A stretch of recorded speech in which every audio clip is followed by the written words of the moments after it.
Bueno, pues vamos a empezar el día de hoy y en los siguientes domingos, yo creo que un buen rato, incluso a partir de este momento hasta un buen rato del año que entra, vamos a estar ahora tocando temas del Antiguo Testamento. ¿Qué le parece? ¿Amén? Vamos a estar hablando de varios libros del Antiguo Testamento, que es muy importante. Durante todo este año pasado, yo creo que nos dimos cuenta que trabajamos mucho con material del Nuevo Testamento, con libros del Nuevo Testamento, hacia el grado que nos fuimos libro por libro. ¿Lo recuerda?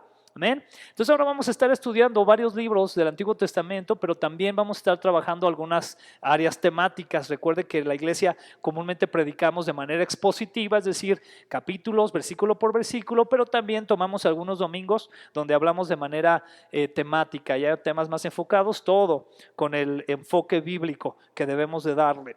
Entonces el día de hoy y el domingo entrante vamos a estar estudiando un libro que habla de un profeta de nombre Ageo. ¿Cuántos han escuchado al profeta Ageo?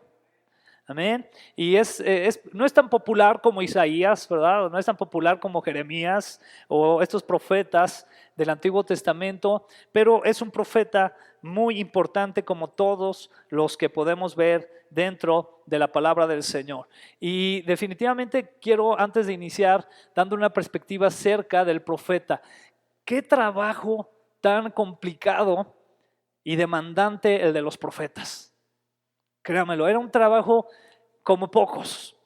El profeta recibía una palabra de Dios y era una palabra que regularmente venía como una palabra de exhortación al pueblo, como un regaño, pero no solamente un regaño así por así, sino que un regaño que tenía un propósito, el cual era al final de todo cumplir la voluntad de Dios en el pueblo de Israel. Y yo quiero que lo vea de esta manera. Vamos a ver dos perspectivas. La primera, ¿a cuántos de los que estamos aquí nos gusta llegar con alguna persona y que hemos visto que está haciendo algo mal en su vida y que sabemos que podemos darle un buen consejo para que se corrija, y de tal forma pues buscamos acercarnos a él sabiendo que a lo mejor hasta nos va mal si nos acercamos a él, ¿verdad? Y le decimos alguna que otra verdad? ¿A cuántos de aquí nos gusta eso? Es difícil, ¿verdad que sí? Es difícil tomar ese papel. Eso es lo que hacían los profetas. Pero ahora veamos la otra perspectiva. ¿A cuántos de aquí nos gusta que se acerquen con nosotros y nos digan una que otra verdad de la vida, de lo que estamos haciendo con nuestra vida, si estamos haciendo algo que no es correcto, que no está bien, y viene alguien y nos muestra nuestra conducta con el fin de que podamos corregir? ¿A cuánto nos gusta eso? Imagínense esa perspectiva, ¿no? La perspectiva del profeta que tenía que ir y dar un mensaje de exhortación, y la perspectiva del que recibía el mensaje, en este caso Israel. Y no siempre lo recibían bien. Por eso es que a muchos de los profetas pues los mataron. A muchos de los profetas los apedrearon, los corrieron, los odiaban, no solamente el pueblo, los reyes, porque muchas veces los profetas se acercaban directamente a los reyes y les daban una palabra por parte del Señor. Y entonces vemos aquí esta perspectiva de los profetas. Los profetas siempre habían estado hablando de cómo el pueblo de Dios había quebrantado la ley de Dios. Israel una y otra ocasión había quebrantado los mandatos que Dios les había dado. ¿Nos suena familiar? Una y otra ocasión fallando con algo que Dios le decía: esto debe de ser así, sigue mis mandamientos, si sigues mis mandamientos te va a ir bien, yo te voy a bendecir, pero si no lo sigues, incluso por pura lógica, te va a ir mal. Pero el pueblo de Israel muchas veces no solamente quebrantaba los mandamientos, sino que incluso decidía irse en pos de otros dioses falsos. ¿Les suena familiar también eso?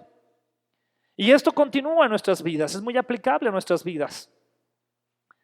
Y así, de esa manera, los profetas estaban advirtiendo comúnmente sobre el juicio que podría venir sobre el pueblo de Dios a causa de su desobediencia, a causa de voltear su rostro de la voluntad de Dios. Y en el caso de Ageo y otros profetas, pues hablaban mucho, incluso en su momento, de la caída de Israel, literalmente hablando. ¿Qué quiere decir? Que iban a venir pueblos extranjeros a conquistar a Jerusalén, iban a venir pueblos extranjeros a subyugarlos, a dominarlos, a explotarlos, a tenerlos bajo esclavitud. Y esta fue una constante también dentro del pueblo de Israel. Ahora vuelvo a hacer la pregunta: ¿les suena familiar eso en nuestros días? Desgraciadamente a veces también nosotros, aún como creyentes, llegamos a tomar ese tipo de patrones. donde el Señor nos dice que actuemos de alguna manera, pero nosotros decidimos hacer nuestra voluntad, actuar de una forma que a Él no le agrada y caemos en esclavitud.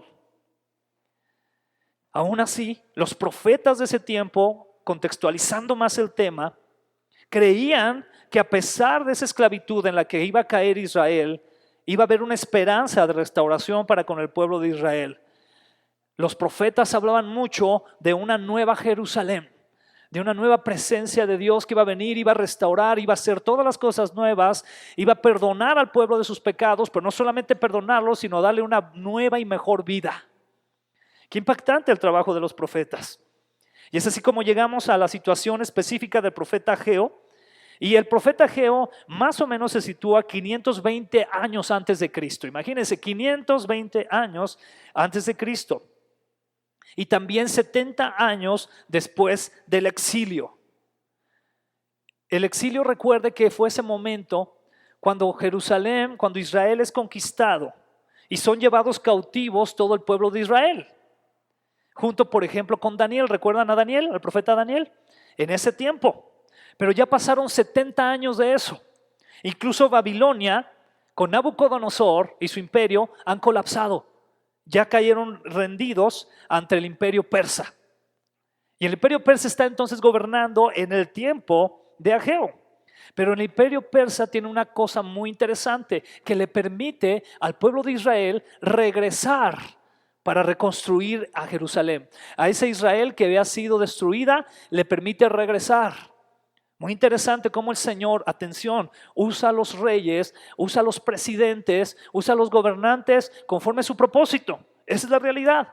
A veces más allá de que usted y yo querramos que llegue un partido, que llegue tal personaje, el que tiene la última palabra es el Señor. Y Él dice, voy a dejar que esa persona llegue ahí a ese puesto. Voy a dejar que esta otra persona llegue a gobernar tal país, porque tiene un propósito. No hay nada que se salga de su control. Usted no crea que Dios se queda, híjole, ganó el que no le iba yo. No, Dios tiene un propósito y lo permite. Permite que lleguen ahí. Entonces así fue en el caso de estos reinos que primero conquistaron a Israel, pero también después el imperio persa permite que varios personajes vayan y reconstruyan Israel. Y esto es muy interesante. Entonces permite que vayan, por ejemplo, el profeta Ageo está en ese momento, pero van algunos personajes como Zorobabel, como Esdras y como Nehemías, que son conocidos como personajes que estuvieron restaurando el pueblo. Y próximamente vamos a hablar de ellos, en el mes de diciembre hablaremos de ellos tres, porque son muy importante la labor que hicieron y todo el significado bíblico que nos da. Pero aquí la perspectiva de Ageo, ¿qué cree? Como muchos de los profetas, porque es una de las cosas de los profetas, por eso digo que complicado debió haber sido ser profeta, no era muy optimista en cuestión a Israel. Su perspectiva no era muy optimista. Y aquí voy a otra pregunta. ¿A cuántos de aquí nos gustan las predicaciones no optimistas? Queremos más bien que nos digan que sí podemos, ¿verdad? Usted puede, ¿verdad? Usted es lo máximo, ¿verdad? Usted lo logrará. Pero no siempre es así. Y más si nos apegamos a la palabra de Dios. Entonces la perspectiva de Ageo no es muy optimista. Y dentro de este libro de Ageo, que es el que vamos a estar estudiando, habla de 4 puntos muy importantes. ¿Cuáles son estos 4 puntos muy importantes que menciona él? Primero, Ageo acusa al pueblo de tener las prioridades equivocadas. Repita después de mí, prioridades equivocadas. ¿Le suena familiar? Qué curioso, ¿verdad? Que un profeta 500, o sea, hace 2500 años, una palabra que dé que todavía nos siga pegando. Interesante. Habla de un segundo punto. El templo que se construye no es comparable al templo anterior, dice Ageo. Y está hablando aquí de manera literal, porque van Zorobabel, van Esdras y van Nehemías, y entre todo lo que reconstruyen también el templo. Pero reconstruyen un templo que era así chiquitito, chafita, a comparación del templo que hizo Salomón, que había hecho Salomón. Porque Salomón hizo un templo impresionante, con lo mejor que podía haber, los mejores materiales. Fue algo increíble lo que hizo Salomón, ¿lo recuerda? Pero entonces los que van a reconstruyen un templo, pero pues un templito. Entonces como que Ageo dice, no, bueno, pero pues no se compara con lo que había antes. También habla de lo siguiente Ageo. Hace un llamado a la fidelidad al pacto. Un llamado a la justicia y la pureza para construir el templo del Señor. ¿Qué quiere decir? Que Ageo le dice al pueblo, no es suficiente con solamente llegar y construir un templo y tratar de hacer las cosas, sino que es muy importante que los que construyen, edifican o son parte de ese ministerio, estén apartados, sean santos. Recordamos el significado de pureza y santidad. ¿Qué quiere decir? Apartado para Dios. Y a veces nosotros construimos cosas o edificamos cosas para el Señor y no estamos tan apartados para Él. Interesante también. Y también el siguiente punto que habla Ageo es sobre la esperanza futura del reino de Dios. ¿Pero qué cree? Ageo no se refería exactamente allá a la Jerusalén reconstruida en ese momento, sino se refería incluso a una Jerusalén que incluso todavía no nos ha tocado, que viene próximamente. Por eso es muy importante dentro de todo el contexto del libro de Ageo que en su momento podamos comprender también los libros de Zacarías y Malaquías, porque también van por ahí sobre esa misma enseñanza y sobre esa misma temporalidad. Y entonces de esta manera, ¿qué es lo que nos va a enseñar Ageo?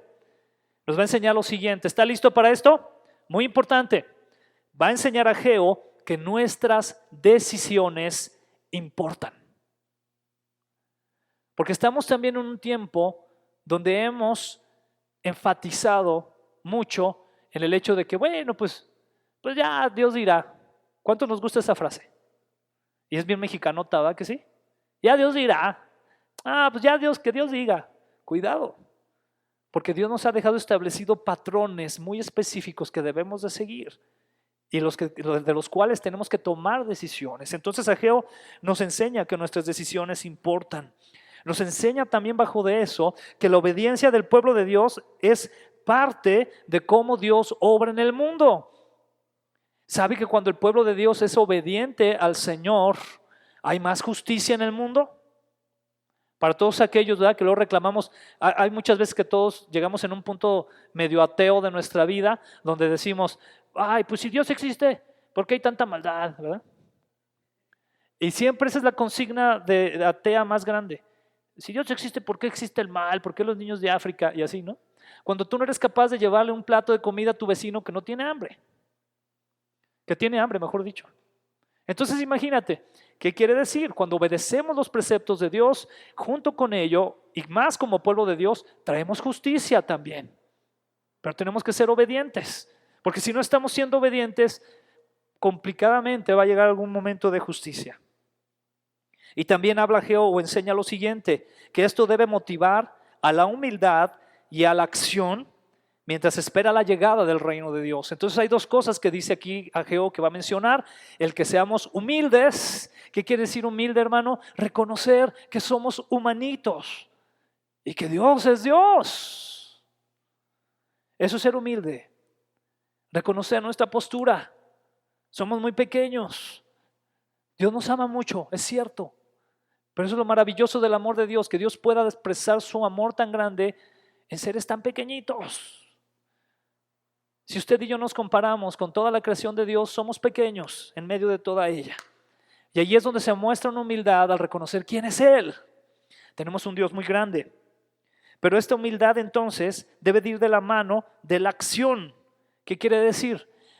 ¿Cuántos de aquí sabemos y esperamos que el Señor Jesucristo venga? La otra vez platicaba, ¿verdad?, en casa, ¿verdad? Por aquí hay varios hermanos que han estado soñando por ahí que el Señor viene pronto. Recuerde, lo digo con mucho cuidado, porque el Señor Jesucristo mismo dijo que ni Él lo sabía, ¿verdad? Pero viene pronto. Y algunos hermanos por ahí han estado soñando, ¿verdad? Y luego, para mi sorpresa, la semana pasada, antepasada, y también esto lo digo con cuidado, o sea, no estoy diciendo aquí que yo soy el profeta ni nada, ¿verdad? Pero la semana pasada yo soñé 2 veces también que venía el Señor. Y fue algo maravilloso ese sueño, ¿verdad? Digo de cotorreo, ¿verdad? De repente por ahí que veía que todo, porque fue un sueño muy bonito, veía cómo salíamos de repente a la calle porque sentíamos que algo estaba pasando, como que algo raro estaba pasando, y salíamos a la calle y entonces me acuerdo que yo volteaba la vista y veía como el cielo de un color muy especial y veía como una figura como si fuera el Señor Jesús que estaba ahí. Y empezaba a ver que estaban unos así subiendo. Y yo en mi sueño decía, Señor, ¿y yo a qué horas? ¿Verdad? Y yo decía, ¿a qué horas? ¿Verdad? Me entraba una angustia medio fea. Y hasta que finalmente ya me tocaba. Pero se tardó en el sueño. Entonces fue algo maravilloso porque también platicábamos que yo en el sueño lo que veía es que pues sí el Señor, o sea, nos recibía y llegábamos a un lugar donde había como unos árboles muy grandes, muy bonitos, unos pasillos que no terminaba, no se veía el fondo, ¿verdad? Pero es un sueño, ¿ok? O sea, se lo comparto así, con ese cuidado, amén. No le estoy diciendo, salgas en la tarde de su casa y ve al cielo. No, con cuidado se lo digo. Pero no paró ahí, ¿no? Sino que después volví a soñar algo parecido también. Yo creo que el Señor viene pronto. Sin duda viene pronto. Entonces aquí Ageo, él habla de eso, ¿no? De que mientras esperamos al Señor, ¿qué hagamos? Seamos humildes, pero accionemos. Hay una obra que tenemos que hacer.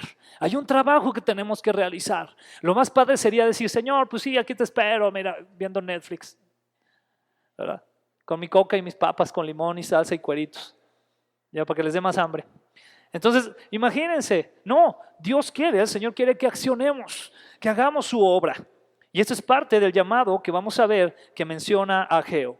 Bajo este contexto, ¿está listo para que lo leamos? Son poquitos versículos, vamos a leerlos y ir directamente ahí a la palabra del Señor.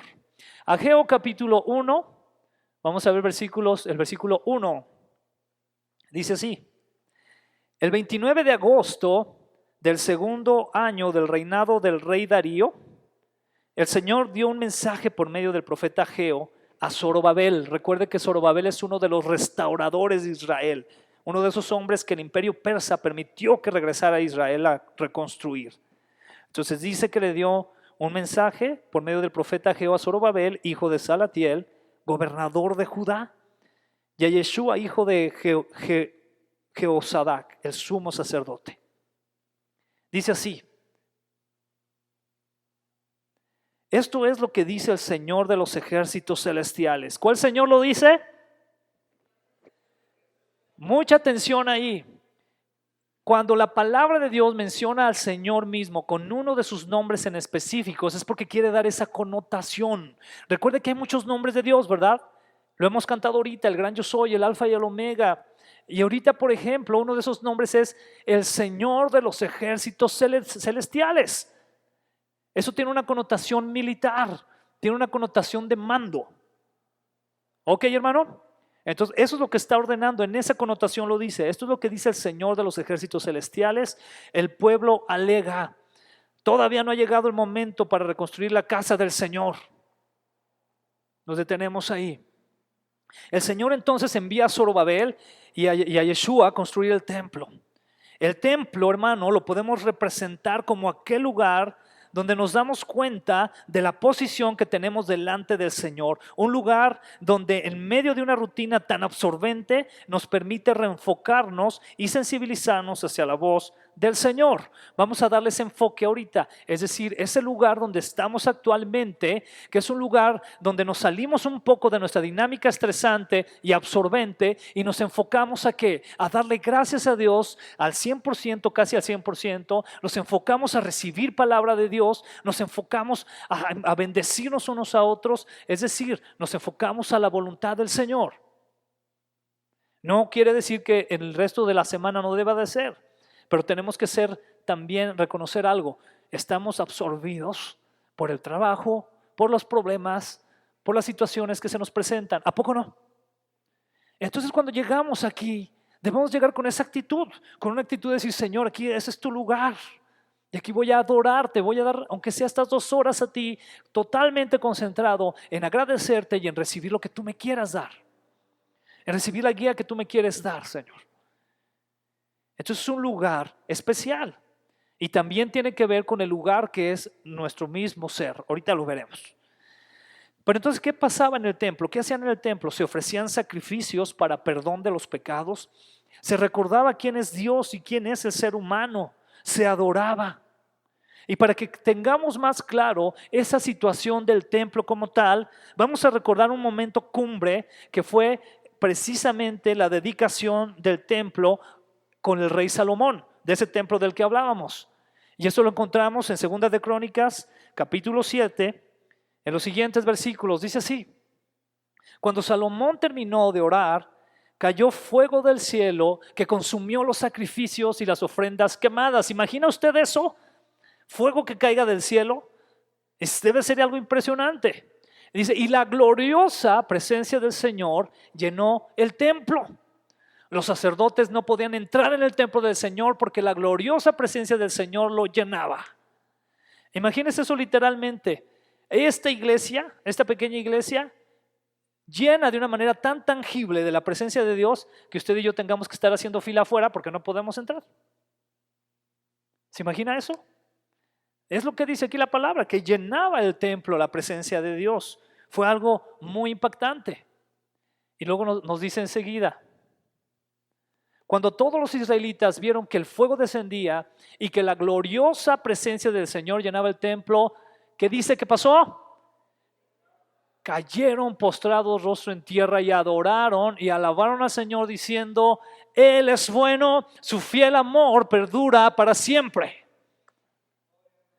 ¿Cuántos de verdad, de corazón, llegamos con esa actitud a la iglesia?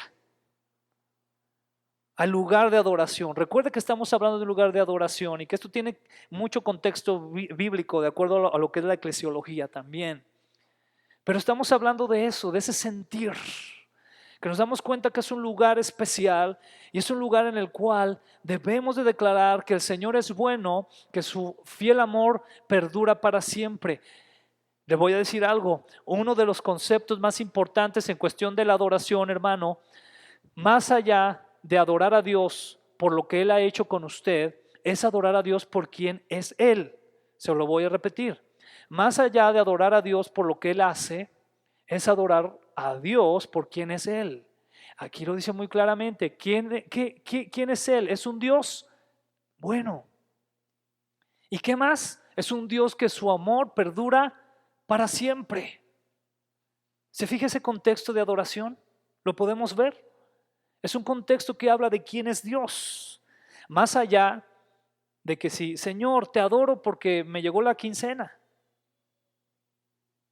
Señor, te adoro porque ya vienen los aguinaldos. Señor, te adoro porque me sanaste de la gripa.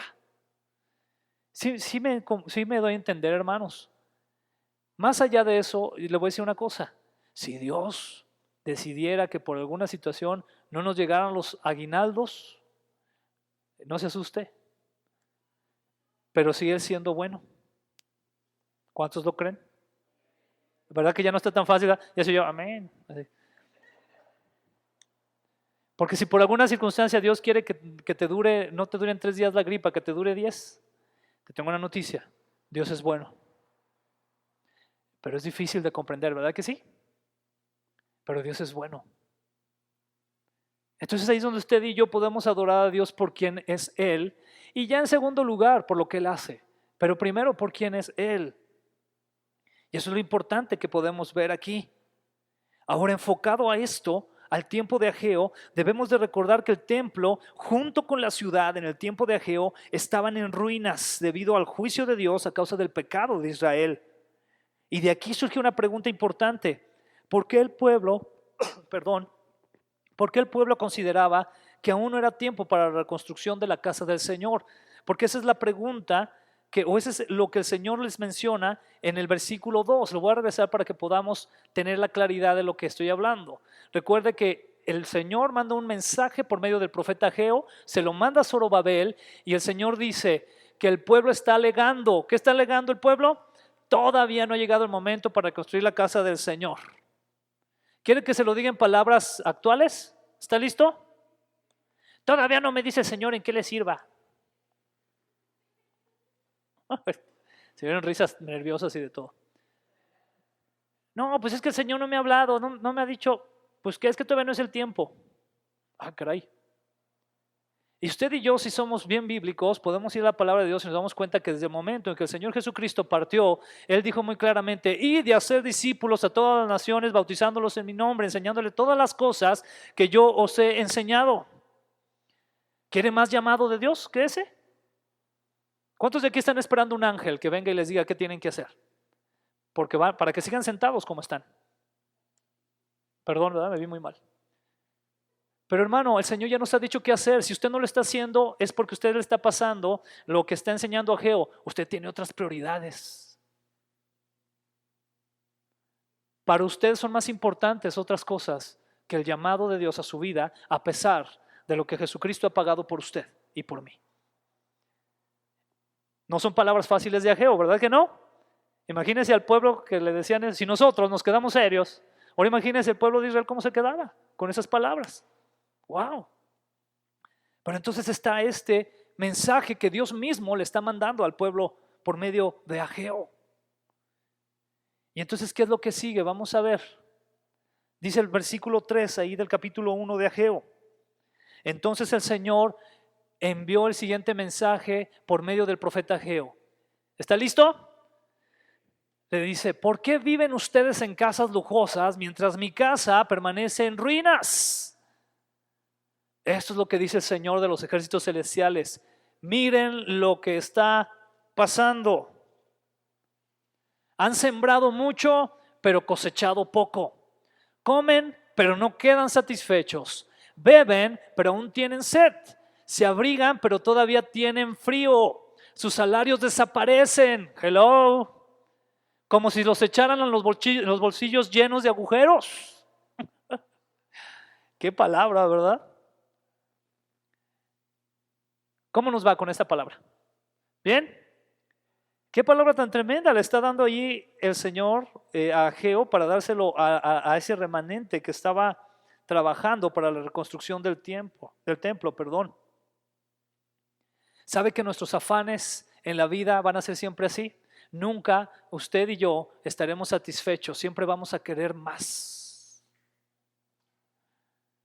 Si usted tiene un carro bonito ahorita, espérese un ratito o incluso ahorita mismo y a lo mejor en su corazón va a estar el anhelo de tener algo mejor.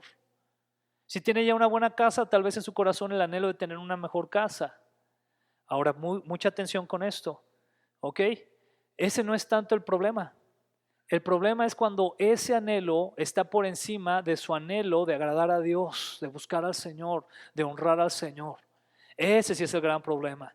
Cuando esos anhelos, esas preocupaciones, esas angustias se convierten en los dioses que estamos persiguiendo, en vez de que el Señor siga siendo nuestro Dios y sigamos buscando edificar lo que Él nos pide edificar. Allí es cuando se convierte esta situación en un problema. Qué impresionante como lo dice, ¿no? Han sembrado mucho, pero cosechado poco.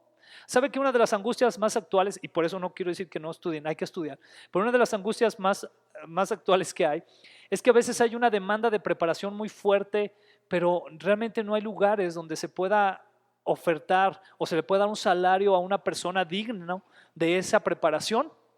Algo así se refiere a esto. Han sembrado mucho, pero cosechado poco. Podemos hacer 1000 maestrías y 10,000 doctorados, pero a veces se cosecha poco. Y ese no debe de ser nuestro afán. Atención, no quiere decir, chicos, no quiere decir que no estudien, sí estudien. Ustedes saben que aquí en la iglesia apoyamos mucho que estudiemos, pero no debe ser nuestro afán. Repito, nuestro afán debe ser estar listos para la obra que el Señor quiere que hagamos. Comen pero no quedan satisfechos. Bueno, eso ya es cuestión también de, ¿cómo se llama? De hábitos alimenticios, ¿verdad? Que no llenamos y queremos más platos y más platos. Pero vamos a verlo del lado más bien del significado que está dando, no literal, ¿no? Se abrigan pero todavía tienen frío, sus salarios desaparecen, creo que eso sí es muy común, como si los echaran en bolsillos llenos de agujeros. Vemos aquí puntos importantes. No quieren reconstruir mi casa, pero sí quieren y se esfuerzan en una vida de lujo. No quieren reconstruir la casa del Señor, pero sí quieren reconstruir su propia casa. O sea, quiero todo para mí, Señor, que a mí me vaya bien en todo. Yo quiero buena salud, yo quiero buenos salarios, quiero una buena posición social, un lugar bonito para vivir, buenos vehículos. Yo quiero. Y el Señor, ¿y me has preguntado qué quiero yo? ¿Qué es lo que yo necesito de ti? Porque estás muy ocupado en otras cosas. Se lo voy a decir con mucho amor lo siguiente, y créame que no es que yo haya preparado esta predicación por eso, coincidió, fue una diosidencia, ¿ok? El día de ayer, por ejemplo, tuvimos Enchúlame la iglesia, ¿verdad? Y el sábado pasado, que fueron 2 sábados. Pues venimos muy poquitos, muy pocas personas. Ahora yo entiendo, ¿verdad?, quién está trabajando y todo, pero solamente lo quiero dejar como un ejemplo de que hay cosas en las que si nosotros no lo dispusiéramos podríamos apoyar más y no lo hacemos para la obra del Señor. Les recuerdo, hermano. Por eso es un ejemplo muy vago, pero así hay muchas otras cosas en las que decimos, no, pues mejor esto, no, mejor lo otro. Cada quien su corazón. Pero la palabra es fiel y es verdadera y va a seguir ahí. Amén. Y es algo que nosotros debemos de aprender. Esto puede tener 2 implicaciones, ¿no? Una totalmente literal u otra, donde debemos recordar que el templo del Señor es conformado también por nosotros mismos. Entonces estamos viendo aquí ahorita lo que tiene que ver con el templo del Señor como ese lugar donde nos congregamos. Pero ahora vamos a pasar a la siguiente perspectiva. ¿Cuál es la siguiente perspectiva? El templo del Señor, que somos usted y yo. ¿Cuántos de aquí saben que nuestro cuerpo es templo del Espíritu de Dios? Y es la perspectiva que ahora vamos a ver. ¿Qué es lo que nos dice Primera de Pedro, capítulo 2, versículo 5? Este versículo es impresionante. Y ustedes, ¿quiénes? Amén. Son las piedras vivas con las cuales Dios edifica su templo espiritual. Dígale al de al lado, hermano, eres un ladrillo. Pero de los buenos, ¿verdad? Sí, de los buenos. Dice, impresionante lo que sigue, hermano, fíjese muy bien. Dice, además son sacerdotes santos. Ay, pues yo pensé que nomás usted era el pastor, ¿verdad? Le tengo noticias. Usted y yo tenemos que estar trabajando para el Señor. ¿Cuántos papás, esposos y papás hay aquí? Levante su mano. Hermano, usted debe de ser, principalmente los hombres, hermano, usted debe de ser el pastor de su casa. Usted debe de ser el pastor de su casa. ¿Ok? Y así cada uno de nosotros tenemos responsabilidades, pero como pueblo de Dios nos dice que todos y cada uno somos sacerdotes. ¿Por qué dice esto, hermano? Porque antiguamente los únicos que tenían el derecho de entrar a la presencia del Señor eran los levitas, eran los sacerdotes. Pero por la sangre de Cristo, por el sacrificio de Jesús, a usted y a mí nos ha hecho también sacerdotes. Entonces ya podemos entrar a la presencia del Señor. ¿Sabe cuál es el problema? Que no queremos. Somos sacerdotes de espera. Estamos ahí en la sala de espera, igual, esperando a ver a qué hora nos va a hablar el Señor para entrar. Sigamos con lo que dice Pedro. Dice entonces, son sacerdotes santos. Por la mediación de Jesucristo, ustedes ofrecen sacrificios espirituales que agradan a Dios. ¿Qué ofrecemos al Señor? Ya no estamos trayendo borregos, ¿verdad? No. Ni palomas, ni las sacrificamos aquí como se hace en el judaísmo. Bueno, se hacía. Ahora son sacrificios espirituales al Señor. ¿Y qué quiere decir? El Espíritu, recuerda, hermano, lo da el Señor y es esa conexión que el Señor anhela que nosotros tengamos con Él, de nuestro espíritu hacia Él. ¿Qué dice la palabra? Que la carne no quiere, ¿verdad? La carne se resiste, pero el Espíritu está deseoso. ¿Cuánto tenemos que hacer crecer esa área entonces, hermano? Es decir, entonces tenemos una mayor preocupación por nuestras cosas materiales y cero o muy poca por las espirituales. ¿Cuánta importancia hay en hacer crecer esa área espiritual? Y entonces ahora la pregunta es, ¿qué es necesario para reconstruir esta casa? Y esta. Porque atención, esta casa en la que estamos, es casa del Señor, no va a poder ser reconstruida si primero no están reconstruidas estas casas. ¿Está de acuerdo? Porque si no se va a construir de material chafa, mal hecho, que al final de cuentas se va a caer. Qué grueso, ¿no? Cuando el Señor quiere que seamos esas piedras vivas. Y entonces regresamos a Ageo, al versículo 7. Dice así: esto es lo que dice el Señor de los ejércitos celestiales. Una vez más esa postura del Señor. Miren lo que les está pasando. Vayan ahora a los montes, traigan madera y reconstruyan mi casa. Entonces me complaceré en ella y me sentiré honrado, dice el Señor. ¿Podemos hacer sentir al Señor honrado?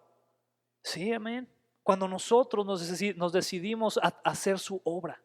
Recuerde, no le estoy hablando de la salvación. ¿Estamos de acuerdo? Le estoy hablando de que queremos honrar al Señor, porque lo más cómodo de un cristiano es vine a Cristo, me salvó, qué padre, a gusto, y no hacer nada. Porque entonces no queremos honrarlo. Pero cuando queremos honrar al Señor, vamos a decidirnos a hacer algo por Él. Dice enseguida, esperaban cosechas abundantes, pero fueron pobres, y cuando trajeron la cosecha a su casa, qué tremendo, yo la hice desaparecer con un soplo. ¿Por qué? Porque mi casa está en ruinas, dice el Señor de los ejércitos celestiales, mientras ustedes se ocupan de construir sus elegantes casas. Es por causa de ustedes que los cielos retienen el rocío y la tierra no produce cosecha. Yo mandé la sequía sobre sus campos y colinas, una sequía que destruirá el grano, el vino nuevo, el aceite de oliva y las demás cosechas. Una sequía que hará de ustedes y sus animales, que hará que ustedes y sus animales pasen hambre, arruinará todo aquello por lo que tanto han trabajado. ¿Sabe que todo por lo que usted y yo hemos trabajado se puede perder en un segundo? Y a veces cuánto nos aferramos a eso, ¿verdad? El otro día estaba escuchando la ridícula noticia de un señor rico que enterró un Mercedes-Benz en donde lo van a enterrar él algún día. Porque se lo quiere llevar. Me dio coraje, le dije, mejor me lo hubiera pasado. Imagínese eso, ¿verdad? ¿Usted cree que se va a llevar su casa, hermano? ¿Su cuenta en el banco? ¿Sus carros? ¿Sus caballos y sus islas? No, tanto. ¿Usted se va a llevar algo? No nos vamos a llevar nada. Y entonces es aquí donde el Señor les dice, ¿verdad? Pues ustedes están preocupados nada más en eso. ¿Cree que eso pasa actualmente? Sí, sí pasa. Y repito, hermano, no estoy hablando aquí de una religiosidad, ponga atención. O sea, no estoy hablando aquí de que si usted no hace eso, aquí en la iglesia le vamos a poner tacha, ¿verdad? En una lista. No, hermano, ese no es nuestro papel. Pero le tengo una noticia, el Señor sí tiene unos libros en el cielo. Y eso dice la palabra que un día se van a abrir. Lo dice la palabra. Y no estoy hablando específicamente también del juicio del día final, ¿no? Sino que estoy hablando del tribunal de Cristo. Porque ahí dice la palabra que nuestras obras van a ser expuestas. ¿Nuestras qué? Obras, atención, ¿eh? No dice que, y como tú creíste en mí, pues ya, dice las obras de cada uno. Dice, y unas van a ser como algo que van a ser probadas en fuego, dice la palabra, y unas se van a quemar así rapidísimo porque son obras chatarra, chafas, mal hechas. Y algunas van a ser como oro. Entonces es importante, atención, repito, no le estoy diciendo que para que usted sea salvo, porque la salvación ya viene por medio de Cristo, pero si queremos honrar al Señor, sí es importante poner manos a la obra. Muy importante. Entonces dice aquí el Señor en estos versículos que miremos, que pongamos atención a la situación actual. Qué importante es que usted y yo pongamos atención a nuestra situación actual, cómo estamos viviendo. Por eso la palabra constantemente también nos dice que nos analicemos, que nos examinemos, hermano. No creo que por estar viniendo aquí cada domingo, quienes vienen cada domingo, o por estar de alguna manera u otra sirviendo, no. Tenemos que actualizarnos, tenemos que estar examinándonos. Señor, ¿qué hay en mi corazón? ¿Qué estoy dejando que entre? Ayúdame. Por eso dice ahí el Señor, pongan atención en la situación actual. Y debemos entonces tomar acción en ir, no solo ver y darte cuenta, ¿no? Porque es lo que encontramos que dice el Señor en el versículo 7, si no me equivoco. Dice, miren lo que les está pasando. Y el versículo 8, ¿qué dice? Vayan. ¿Vayan cuándo? Ahora. No, espérate que venga enero para hacer mis propósitos de año nuevo. Pues ya es noviembre. Pues ya para qué. Dice, vayan ahora a los montes, traigan madera y reconstruyan mi casa. Sin duda, el Señor quiere que nosotros podamos accionar ya.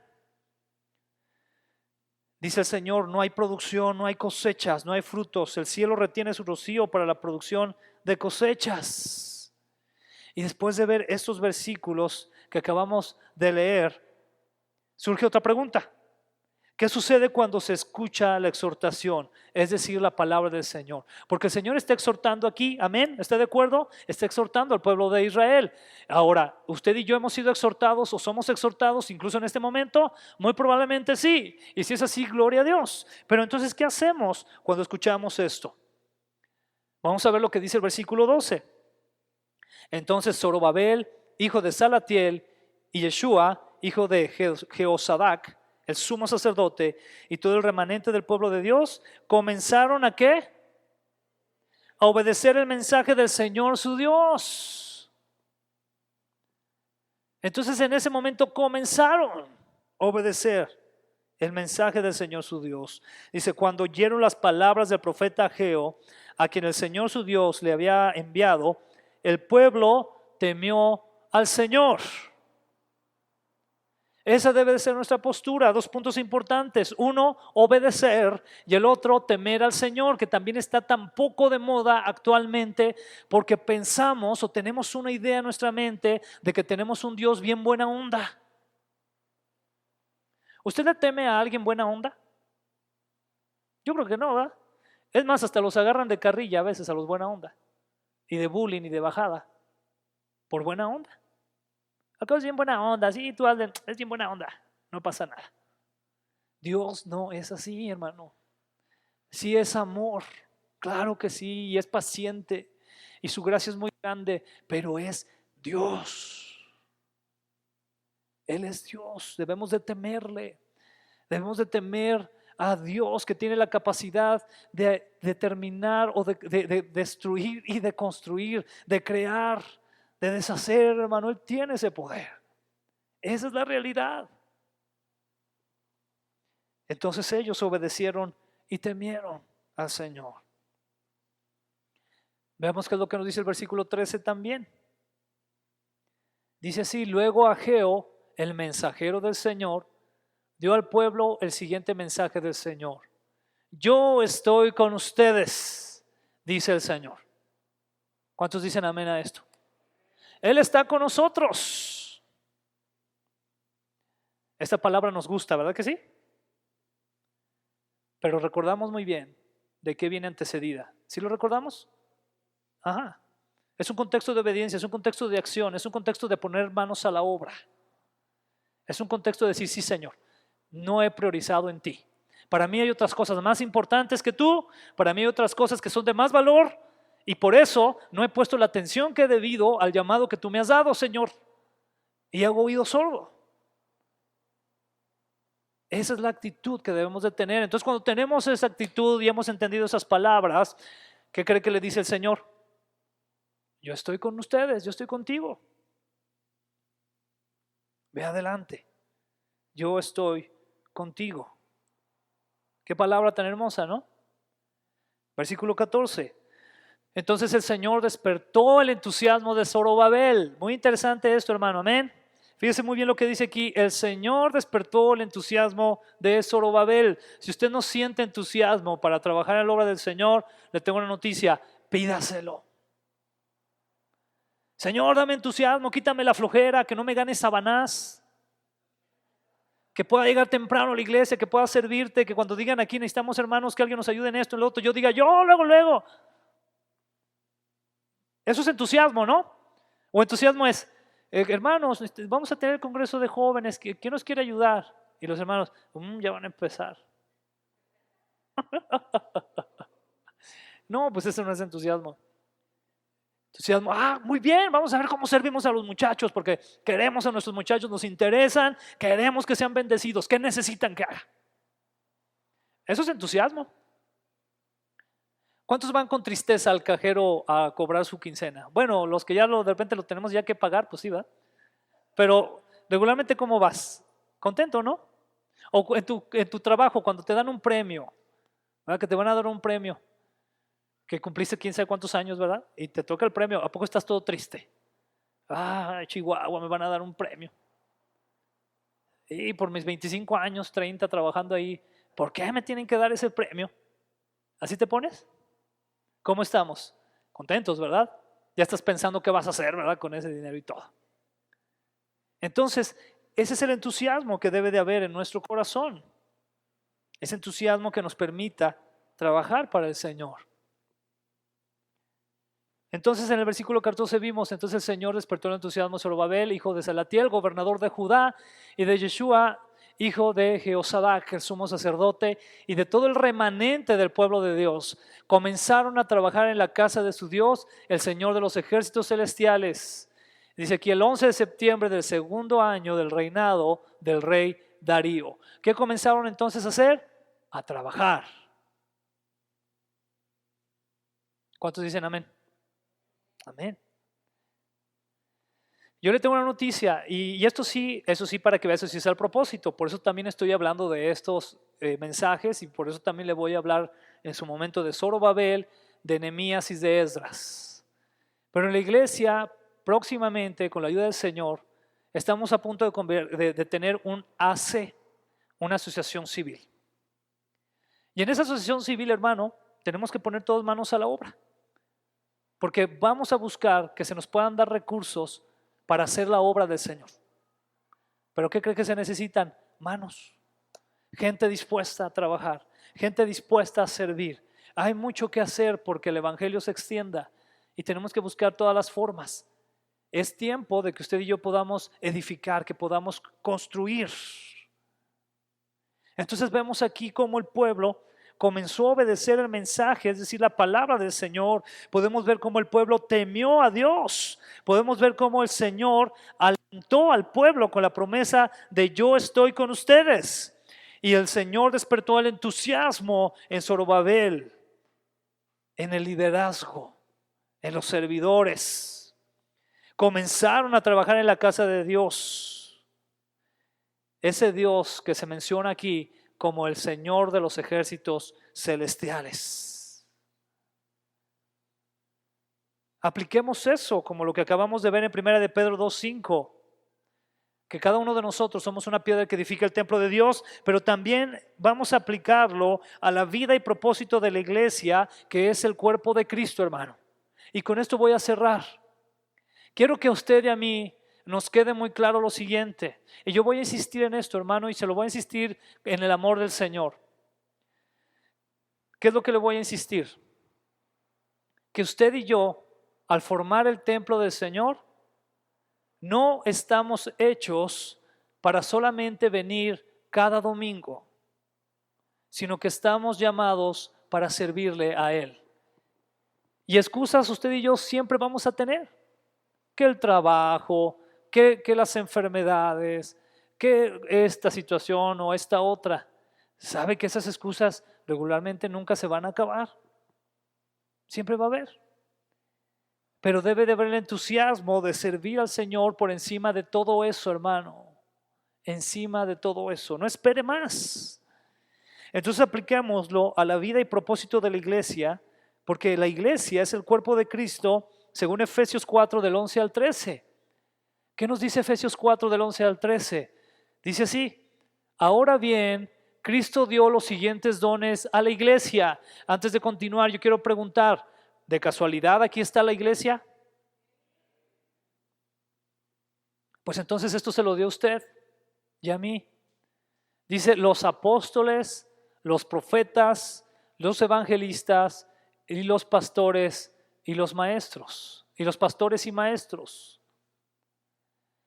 Dice, ellos tienen la responsabilidad de preparar al pueblo de Dios para que lleve a cabo la obra de Dios y edifique la iglesia, es decir, el cuerpo de Cristo. Me detengo aquí.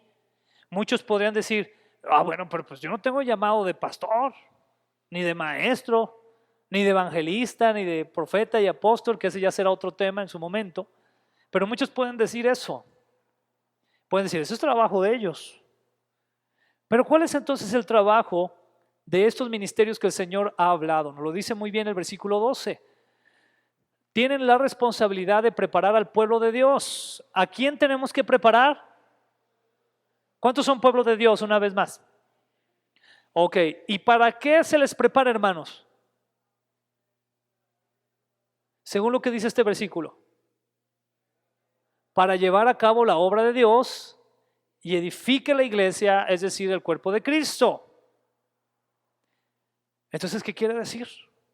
Que nosotros está en nuestro corazón y lo hacemos con gozo, prepararlos a ustedes para que lleven la obra.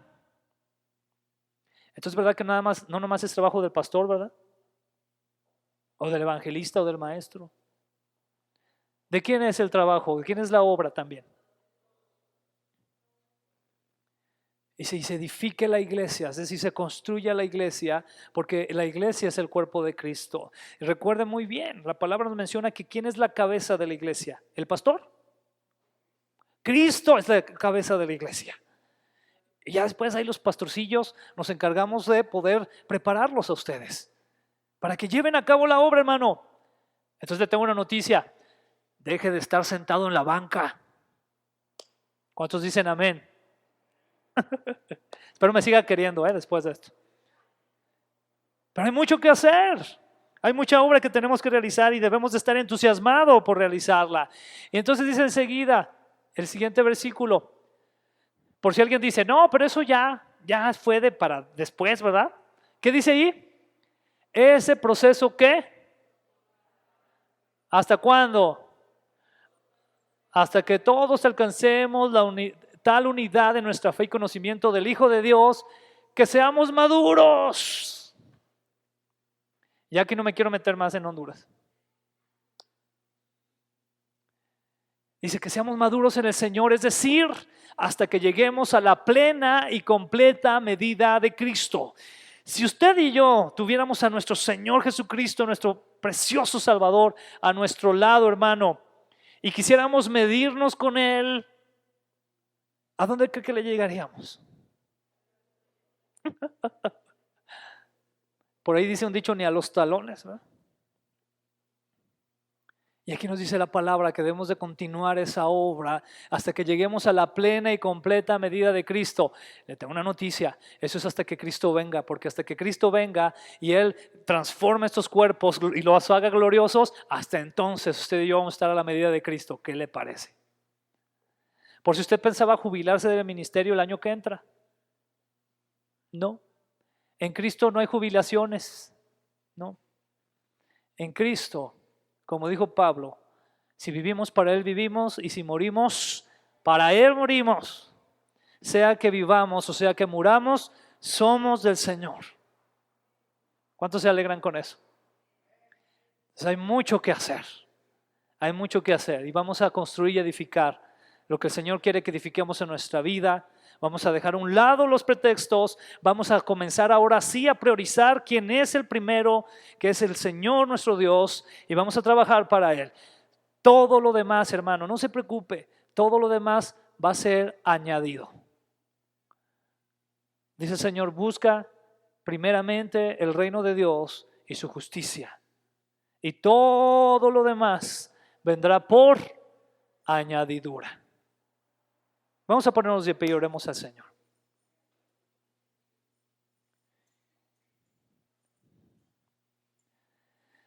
Y en esta oración, hermano, yo le quiero invitar a que usted le pida al Señor el entusiasmo para servirle. Hay mucho que hacer, hermano, para Él. Hay mucho que tenemos que hacer para Él. Pídale ese entusiasmo, amén.